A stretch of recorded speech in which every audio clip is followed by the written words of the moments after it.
Hello students, आपण पाहतोय इयत्ता 11वी बायोलॉजी मधला chapter number 5 cell structure and organisation. या चॅप्टर मध्ये आपण पाठीमागच्या व्हिडिओमध्ये या चॅप्टरची इंट्रोडक्शन पाहिलेली आहे. त्या इंट्रोडक्शन मध्ये आपण सेलची डिस्कव्हरी कोणी केली, फर्स्ट टाइम सेल कोणी ऑब्झर्व केली, लिव्हिंग सेल फर्स्ट टाइम कोणी ऑब्झर्व केली, त्यानंतर सेल थेअरी कोणी प्रपोज केली किंवा सेल थेअरी सर्वप्रथम कोणी मांडली, त्यानंतर मॉडर्न सेल थेअरी कोणी मांडली, हे सगळे कन्सेप्ट आपण पाठीमागच्या व्हिडिओमध्ये क्लिअर केलेले आहे. त्याचबरोबर वेगवेगळ्या प्रकारचे मायक्रोस्कोप्स, सेलसाठी कोणते कोणते सेल पाहण्यासाठी जे मायक्रोस्कोप वापरतात ते आपण पाठीमागच्या लेक्चरमध्ये बघितलेलं आहे. आणखी टोटिपोटन्सी म्हणजे काय हे आपण बघितलेलं आहे. आज आपण या लेक्चरमध्ये प्रोकॅरियोटिक सेल पाहणार आहोत. म्हणजे cell broadly classified into two types, prokaryotic cell and eukaryotic cell. त्यातली प्रोकॅरियोटिक सेल आपण आजच्या लेक्चरमध्ये बघणार आहोत. Pro means primitive and karyon means nucleus. The cell having primitive type of nucleus is called as prokaryotic cell. म्हणजेच काय, अशी sale ज्याचा न्यूक्लियस कसा प्रिमिटिव्ह आहे किंवा इनसिपियंट न्यूक्लियस आहे, ती सेल म्हणजे कोणती असणार आहे, प्रोकॅरियोटिक sale.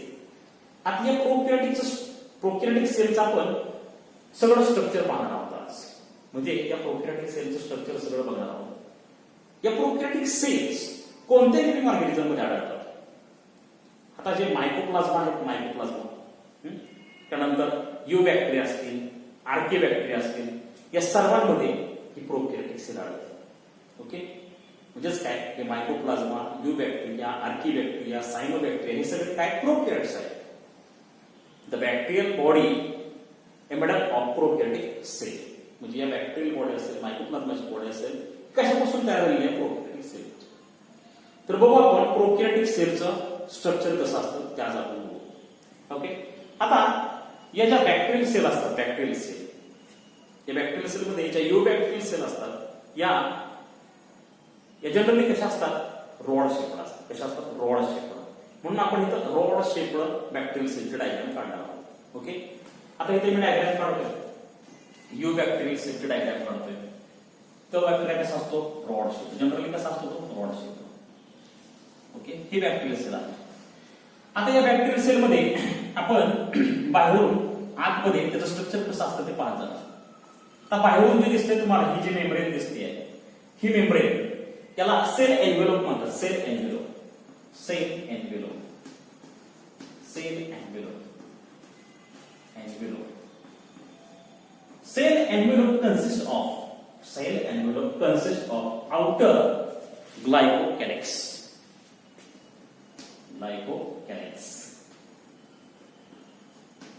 then middle cell wall and inner cell membrane. म्हणजे काय, हा जो एन्व्हलप आहे, सेल एन्व्हलप, हा 3 लेअर पासून तयार झालेला आहे. हे सगळ्यात बाहेरचा जो लेअर आहे, सगळ्यात बाहेरचा लेअर, त्याला आपण ग्लायकोकॅलिक्स म्हणू. हा जो बाहेरचा लेअर आहे हा कोणता आहे, ग्लायकोकॅलिक्स. ओके, ग्लायकोकॅलिक्स. त्यानंतर याच्या आतमधला जो लेअर आहे म्हणजे मिडल लेअर, हा आउटर लेअर झाला. त्याच्या आतमधला मिडल लेअर, हा मिडल लेअर कशापासून तयार झालेला आहे, तर सेल वॉल. सेल वॉल पासून. ही आहे प्रोकॅरियोटिक सेलची काय आहे, सेल वॉल. आणि सर्वात आतला जो लेअर आहे त्याला म्हणतात सेल मेम्ब्रेन. काय म्हणतात त्याला, सेल मेम्ब्रेन. आणि या तिन्ही मेम्ब्रेनला एकत्रितपणे सेल एन्व्हलप म्हणतात. काय म्हणतात, सेल एन्व्हलप. ओके, आता इथं आपण लिहूया म्हणजे तुम्हाला समजेल. हा जो सगळ्यात बाहेरचा आहे ग्लायकोकॅलिक्स, ग्लायकोकॅलिक्स. ओके, त्यानंतर ही आहे सेल वॉल, मिडल लेअर, आणि इनर लेअर आहे cell membrane, cell membrane.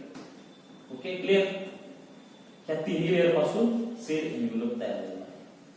Okay, आता या सेल एन्व्हलप मध्ये हा जर ग्लायकोकॅलिक्स आपण बघितला, ग्लायकोकॅलिक्स, हा या ग्लायकोकॅलिक्स मध्ये हा ग्लायकोकॅलिक्स थिक असेल. कसा असेल, थिक आणि टफ असेल तर त्याला कॅप्सूल म्हणतात. काय म्हणतात त्याला, कॅप्सूल. आणि हा जर ग्लायकोकॅलिक्स लूज असेल किंवा थिन असेल, कसं असेल लूज आणि थिन असेल तर त्याला स्लाइम लेअर, काय म्हणतात त्याला, slime layer. Okay. Thick tough असेल कॅप्सूल, थिन लूज असेल, स्लिपरी असेल, त्याला म्हणतात स्लाइम लेअर. ओके. कॅप्सूल आणि स्लाइम लेअर लक्षात ठेवा. जे डिसीज कॉझिंग बॅक्टेरिया असतात त्यांच्यामध्ये कॅप्सूल प्रेझेंट असतं, म्हणजेच पॅथोजेनिक बॅक्टेरियामध्ये काय प्रेझेंट असतं, कॅप्सूल. जे नॉन पॅथोजेनिक असतं त्यांच्यामध्ये स्लाइम लेअर प्रेझेंट असतो. हा डिफरन्स आहे स्लाइम लेअर आणि कॅप्सूल मधला. आता हे कॅप्सूल कशापासून तयार झालंय, म्हणजे कॅप्सूलचं कंपोजिशन नेमकं काय, तर हे कॅप्सूल मध्ये पॉलिसॅकराइड आणि पॉलिपेप्टाइडचं कंपोजिशन असतं. काय असतं याच्यामध्ये, पॉलिसॅकराइड आणि पॉलिपेप्टाइडचं कंपोजिशन असतं. आणि या स्लाइम लेअर मध्ये फक्त काय असतं, पॉलिसॅकराइड्स. काय प्रेझेंट असतं, पॉलिसॅकराइड्स. म्हणजेच काय, हा स्लाइम लेअर पॉलिसॅकराइड पासून तयार झालेला आहे आणि कॅप्सूल पॉलिसॅकराइड आणि पॉलिपेप्टाइड पासून तयार झालेला आहे. हा फरक आहे कॅप्सूल मध्ये आणि स्लाइम लेअर मध्ये. समजलं. त्याला म्हणतात ग्लायकोकॅलिक्स. त्यानंतर दुसरा जो लेअर आहे सेल वॉल. दुसरा लेअर कोणता आहे, सेल वॉल. आता बॅक्टेरियाची जी सेल आहे आणि बॅक्टेरियाची सेल वॉल ही कशापासून तयार झालेली आहे, पेप्टिडोग्लायकन पासून. कशापासून, पेप्टिडोग्लायकन. पेप्टिडोग्लायकन.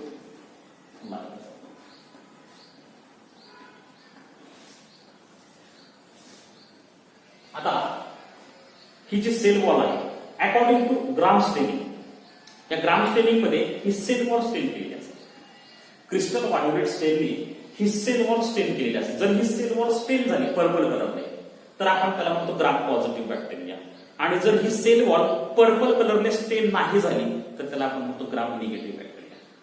म्हणजे डॅनिश बॅक्टेरियोलॉजिस्ट हॅन्स क्रिश्चियन ग्राम यांनी ग्राम स्टेनिंग शोधून काढलं आणि ते स्टेन वापरलं बॅक्टेरियाच्या सेल वॉलसाठी. आणि सेल वॉल जर स्टेन झाली तर ग्राम पॉझिटिव्ह बॅक्टेरिया, जर सेल वॉल स्टेन नाही झाली तर ग्राम निगेटिव्ह बॅक्टेरिया. आता हे स्टेन नेमकं कसं काम करतं ते आपण बघू. म्हणजेच काय, आपण सेल वॉलचं स्ट्रक्चर पाहू. आता ग्राम पॉझिटिव्ह बॅक्टेरियामध्ये सेल वॉल कशी असते आणि ग्राम निगेटिव्ह बॅक्टेरियामध्ये सेल वॉल कशी असते ते आपण थोडक्यात बघू. आता समजा हे ग्राम पॉझिटिव्ह बॅक्टेरिया आहे, हे काय, ग्राम पॉझिटिव्ह बॅक्टेरिया आहे आणि हे आहे ग्राम निगेटिव्ह बॅक्टेरिया. आता आपण जर बघितलं इनर लेअर पासून आउटर लेअर कडे गेलो आपण, इनर लेअर आणि मिडल लेअर, म्हणजे इनर लेअर आणि सेल वॉल कन्सिडर करा. इथं मी इनर लेअर काढतोय. इनर लेअर म्हणजे कोणती आहे, सेल मेम्ब्रेन. आणि सेल मेम्ब्रेनच्या वरती हे काय असतं, सेल वॉल. आता या सेल वॉल मध्ये, सेल वॉलच्या वरती सेव्हरल लेयर्स असतील, पेप्टिडोग्लायकन्स, सेव्हरल लेयर्स. म्हणजे त्याचा थिकनेस 80 mm असतो. जवळपास किती असतो, 80 mm. किती, 80 mm थिकनेस असतो. असं जर असेल तर समजा तिथे कुठले बॅक्टेरिया आहेत, ग्राम पॉझिटिव्ह बॅक्टेरिया आहेत. कोणते ते, ग्राम पॉझिटिव्ह. आणि ग्राम निगेटिव्ह मध्ये काय असतं, ही आउटर लेअर म्हणजे सेल मेम्ब्रेन. आणि सेल मेम्ब्रेनच्या वरती एकच पेप्टिडोग्लायकनचा लेअर असतो, सिंगल लेअर ऑफ पेप्टिडोग्लायकन.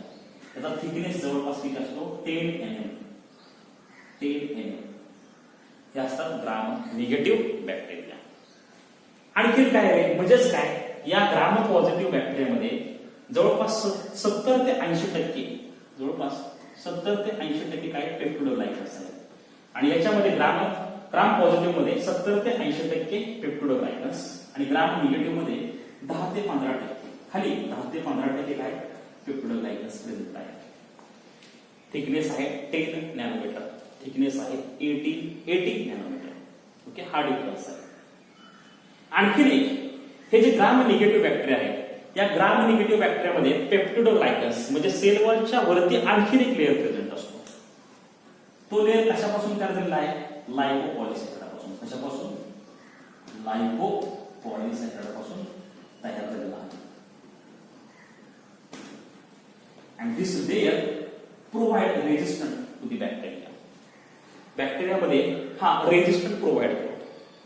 ज्यावेळेस तो बॅक्टेरिया होस्टच्या सेलमध्ये जाईल त्यावेळेस होस्टच्या इम्युन सिस्टीम बरोबर लढण्यासाठी जो रेजिस्टंट आहे तो रेजिस्टंट कोण प्रोव्हाइड करतात, lipopolysaccharide. Okay, one additional layer present in gram negative bacteria. तो लेअर ग्राम पॉझिटिव्ह बॅक्टेरियामध्ये अब्सेंट असतो. आता हे gram positive bacteria crystal violet स्टेनने स्टेन केले, ट्रीट केले, आणि हे ग्राम निगेटिव्ह पण क्रिस्टल व्हायोलेट स्टेनने ट्रीट केले.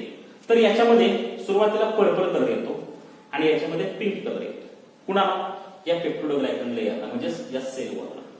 आणि ह्या दोन्ही सेल्स ग्राम पॉझिटिव्ह बॅक्टेरिया आणि ग्राम निगेटिव्ह ह्या वॉश केल्यानंतर याच्यातला पर्पल कलर आहे असा राहतो आणि यातला पिंक कलर निघून जातो. म्हणजेच ह्याच्यामध्ये कलर जसं आहे असा राहिला वॉश केल्यानंतर, म्हणून ह्याला म्हणतात ग्राम पॉझिटिव्ह, आणि ह्याच्यामध्ये तो कलर निघून गेला म्हणून हे ग्राम निगेटिव्ह. ओके, म्हणजे ह्याच्यामध्ये स्टेनिंगमुळं या ग्राम पॉझिटिव्ह बॅक्टेरियाचे सेलवर स्टेन झालेले आहे आणि ह्याच्यामध्ये ग्राम निगेटिव्ह बॅक्टेरियाचे सेलवर स्टेन झालेली नाहीये. ओके, समजलं difference between gram positive bacteria and gram negative bacteria. त्यानंतर आतला लेअर आहे, सर्वात आतला लेअर, त्याला म्हणतात सेल मेम्ब्रेन. आता ही जी सेल मेम्ब्रेन आहे, ही सेल मेम्ब्रेन फॉस्फोलिपिड बायलेअर पासून, फॉस्फोलिपिडचे 2 लेअर असतात या सेल मेम्ब्रेन मध्ये आणि मध्ये प्रोटीन्स असतात. म्हणजे फॉस्फोलिपिड आणि प्रोटीन पासून ही सेल मेम्ब्रेन, ही जी आतला लेअर आहे सेल मेम्ब्रेन, ती तयार झालेली आहे. जसे की युकॅरियोटिक सेलमध्ये जशी सेल मेम्ब्रेन आहे तशीच सेल मेम्ब्रेन प्रोकॅरियोटिक सेलमध्ये आहे. ती कशापासून तयार झालेली आहे? फॉस्फोलिपिड आणि प्रोटीन पासून. समजलं? हे सगळं काय झालं? Cell envelope. आता cell envelope protect the bacterial cell. म्हणजे हा सेल एन्व्हेलप कशासाठी असणार आहे? For protection purpose, for protection purpose. त्यानंतर आता पुढचा भाग, आता या सेलच्या सायटोप्लाझम मध्ये, म्हणजे या सेलच्या आतमध्ये नेमकं काय काय प्रेझेंट असतं ते आपण पाहूया. आता ही जी सेल मेम्ब्रेन आहे, या सेल मेम्ब्रेनचं infolding, the infolding of a cell membrane is called as mesosome. It's called as mesosome. हे जे इनफोल्डिंग आहेत सेल मेम्ब्रेनचे, त्याला काय म्हणतात रे? मिझोझोम्स. काय म्हणायचं त्याला? मिझोझोम्स. आणि हे जे मिझोझोम्स आहेत युकॅरियोटिक सेलमध्ये मायटोकॉन्ड्रिया जे फंक्शन परफॉर्म करतं, म्हणजेच मायटोकॉन्ड्रिया काय करतं? ATP synthesis. तेच फंक्शन या प्रोकॅरियोटिक सेलमध्ये कोण करतं? तर मिझोझोम्स करतं. कारण या मिझोझोम्सकडे काय एन्झाइम्स आहेत जे इलेक्ट्रॉन ट्रान्सपोर्ट चेनमध्ये किंवा इलेक्ट्रॉन ट्रान्सपोर्ट चेन रन करण्यासाठी जे एन्झाइम्स लागतात ते सगळे एन्झाइम्स कुठे आहेत? या मिझोझोम्सवरती आहेत. आणि हा मिझोझोम काय करतो? सरफेस एरिया वाढवतो. काय करतो? सरफेस एरिया वाढवतो. त्यामुळे हे एटीपी सिंथेसिस मध्ये महत्वाचा रोल आहे या मिझोझोमचा.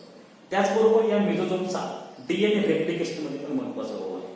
समजा ही बॅक्टेरियल सेल असेल आणि या बॅक्टेरियल सेलचं जेनेटिक मटेरियल सेंटरला नसून ते पेरिफेरलला असेल, म्हणजेच मिझोझोमला अटॅच असेल, तर समजायचं ही सेल डिवाइड होणार आहे. ही सेल काय होणार आहे? डिवाइड. म्हणजेच काय? मिझोझोमच्या शेजारी ते जेनेटिक मटेरियल आणि त्या जेनेटिक मटेरियलचं काय? डुप्लिकेशन किंवा रेप्लिकेशन म्हणून आपण त्याला. आणि रेप्लिकेशन नंतर ही सेल डिवाइड होईल. ओके, हे दुसरं फंक्शन. आणि त्यानंतर तिसरं जे फंक्शन आहे सेल वॉल फॉर्मेशन.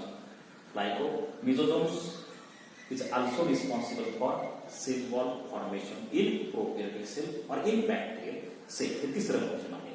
असे 3 फंक्शन आहेत कुणाचे? मिझोझोम्स. आता याचं जे जेनेटिक मटेरियल आहे प्रोकॅरियोटिक सेलचं, हे जेनेटिक मटेरियल सायटोप्लाझम मध्येच असतं. कुठं असतं? सायटोप्लाझम मध्ये. आणि हे जेनेटिक मटेरियल कसं आहे? Single circular double standard DNA molecule.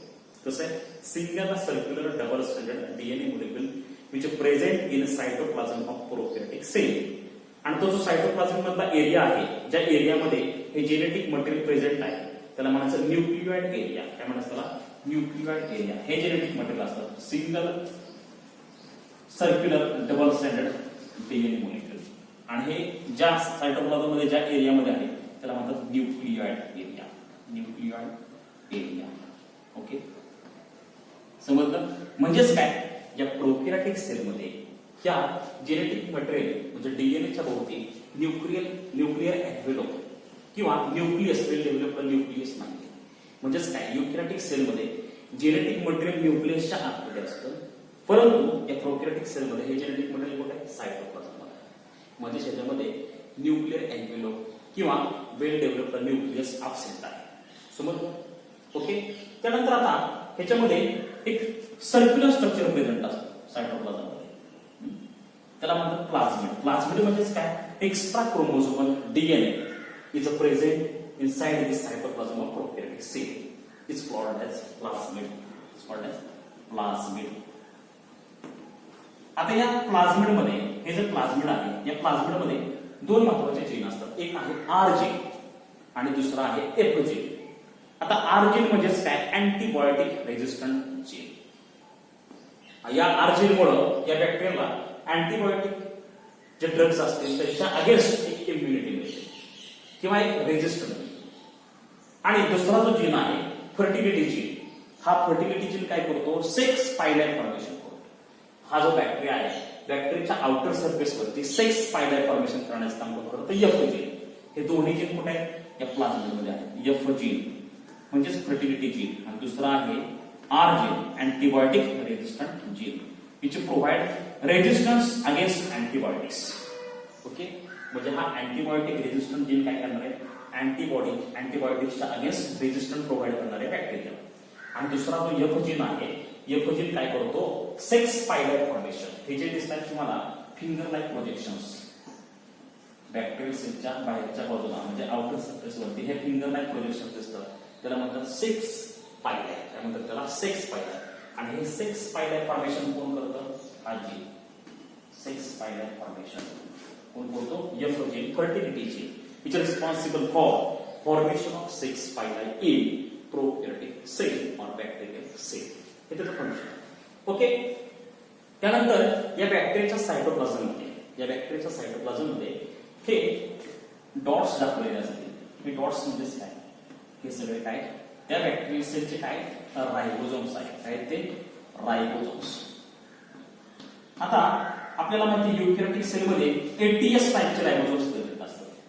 तर या प्रोकॅरियोटिक सेल मध्ये 70s टाइपचे रायबोझोम प्रेझेंट असतात. 70s टाइपचे रायबोझोम प्रेझेंट असतात. 70s, S means Swedberg unit. Sedimentation coefficient. According to sedimentation rate, has unit आहे Swedberg unit. 70s प्रोकॅरियोटिक सेल मध्ये 70s sedimentation coefficient आणि युकॅरियोटिक सेल मध्ये रायबोझोमचा सेडिमेंटेशन कोएफिशिएंट किती? 80s.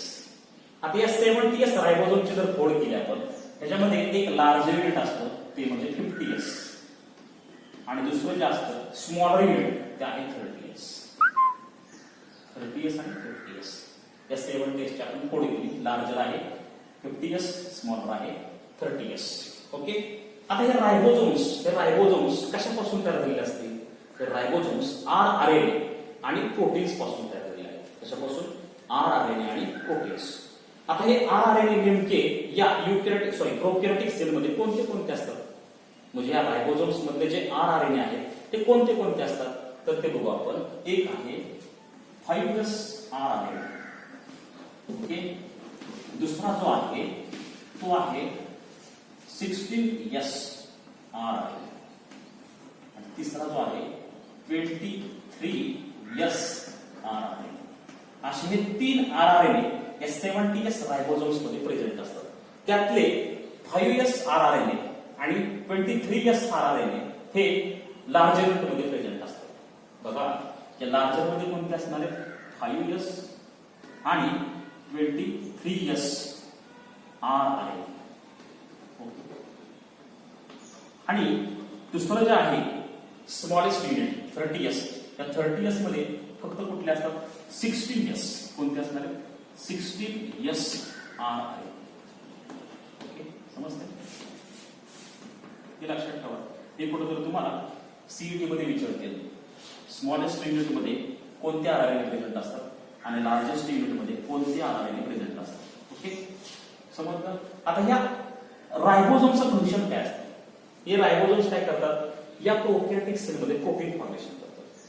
हे जे ट्रान्सलेशन आपण बघितलं युकॅरियोटिक सेल मध्ये जे ट्रान्सलेशन असतं, म्हणजे हे अमायनो ऍसिड एकमेकाला जोडायचे.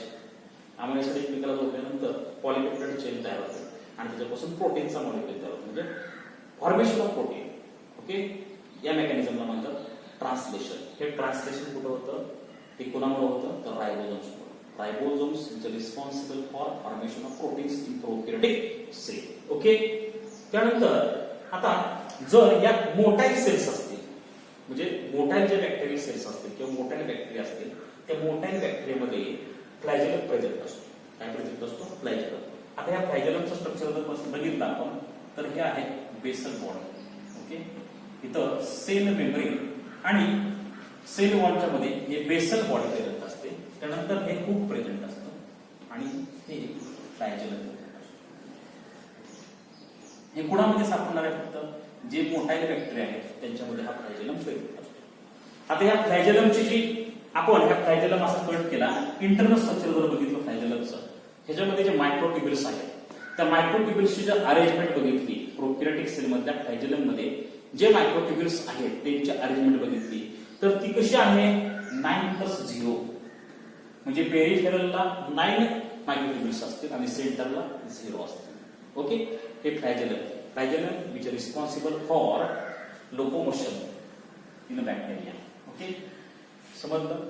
दिस is all about prokaryotic cell or bacterial cell. Thank you.